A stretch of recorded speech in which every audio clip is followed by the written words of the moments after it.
Assalamualaikum warahmatullahi wabarakatuh. Salam sejahtera bagi kita semua. Om Swastiastu.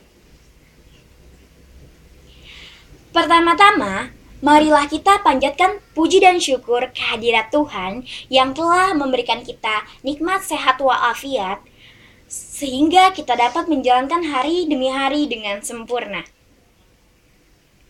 Yang saya hormati, Ibu Embuniana sebagai guru pelajaran bahasa Indonesia dan teman-teman saya yang saya sayangi yang sedang menyaksikan. Kali ini, saya Kuntum Bainina akan berpidato dengan tema dampak ujian online bagi peserta didik ujian nasional SMA. Teman-temanku yang berbahagia, ujian nasional atau ujian negara atau yang sering kita singkat dengan UN adalah suatu kegiatan yang diselenggarakan oleh Dinas Pendidikan untuk menentukan lulus atau tidaknya seorang peserta didik. Biasanya, kelulusan peserta didik ditentukan oleh standar nilai yaitu BSNP. Namun sejak tahun 2015, standar nilai BSNP tersebut dihapuskan. Dan kelulusan siswa ditentukan oleh sekolah. Teman-temanku yang berbahagia, setelah terpilihnya Jokowi dan Yusuf Kala sebagai presiden dan wakil presiden, maka bergantilah pula Menteri Pendidikan kita. Dan bergantilah pula sistem ujian nasional kita.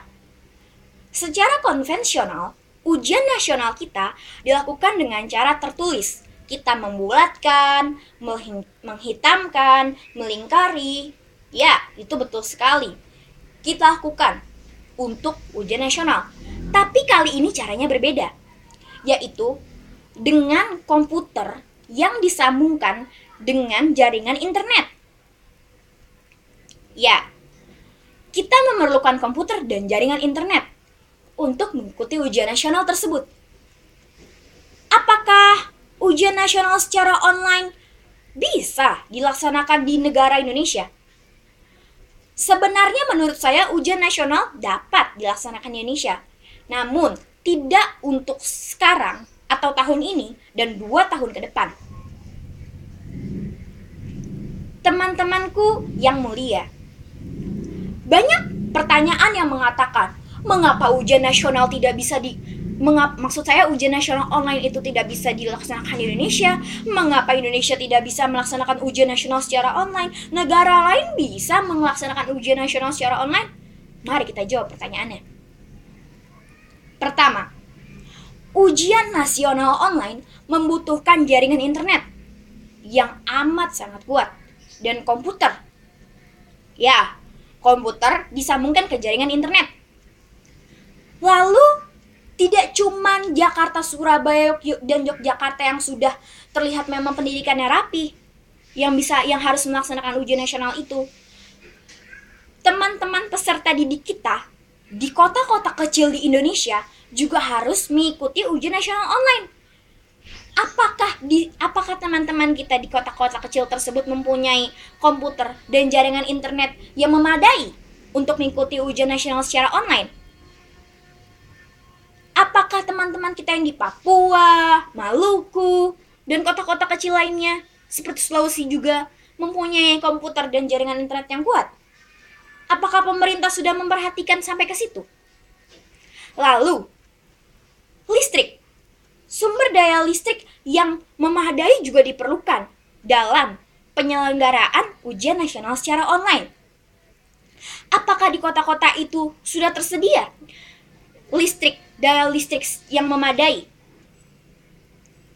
Dari sudut pandang yang telah kita bicarakan tadi, dari situ saja kesiapan Indonesia belum cukup memadai untuk mengadakan ujian nasional online. Banyak para ahli-ahli yang tetap ingin ujian nasional dilakukan di Indonesia. banyak orang yang bilang bahwa ujian nasional ini sangat baik karena menutup kemungkinan untuk bocornya soal. Loh. Indonesia ini merupakan negara yang sangat banyak mempunyai hacker yang hebat. Para hacker di Indonesia yang punya niat jahat juga bisa menembus kode-kode yang telah dibuat oleh para pembuat soal untuk mengamankan soal. Para hacker menembus pin atau pengaman soal tersebut dengan amat sangat mudah jika ditaruh atau kita menggunakan secara online. Tidak ada yang tidak mungkin di dunia ini, teman-teman. Lalu, apakah kita harus tetap melaksanakan ujian nasional secara online? Coba kita pikirkan lagi. Mungkin untuk 2 tahun ke depan, ujian online bisa dilaksanakan di Indonesia. Tapi untuk saat ini dan 2 tahun kemudian, itu tidak akan bisa. Karena kita mempunyai banyak peserta didik di Indonesia.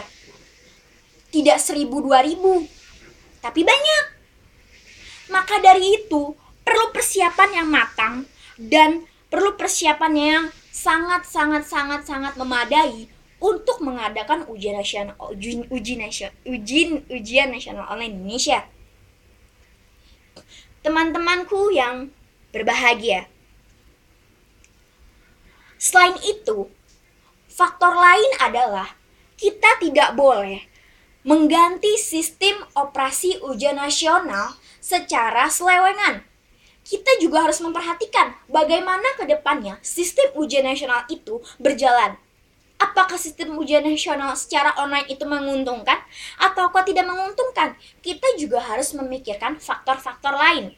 Seperti tidak adanya guru informatika, karena kita adalah SMA, kecuali sekolah menengah kejuruan yang ada pelajar informatikanya, atau yang sekolah menengah kejuruan yang memang jurusannya informatika. Kita juga harus memikirkan sampai ke situ. Lalu kesalahan-kesalahan teknis juga harus difikirkan. Kalau sedang ujian nasional tiba-tiba mati lampu, atau saat ujian nasional tiba-tiba komputernya mati, atau saat ujian nasional jaringan internetnya putus, apa yang harus siswa lakukan? Sedangkan siswa telah mengetahui beberapa soal yang telah keluar. Maka dari itu, pemerintah tidak boleh egois dalam mengambil keputusan. Pemerintah juga harus memerhatikan peserta didik di Indonesia dan kota-kota kecil di Indonesia. Apakah kita sudah siap melaksanakan ujian nasional secara online ataukah tidak? Itu yang pemerintah harus pikirkan. Sekian pidato dari saya. Jika ada salah-salah kata, mohon dimaafkan. Terima kasih telah menyaksikan video ini. Wabillahi taufiq wal hidayah. Assalamualaikum.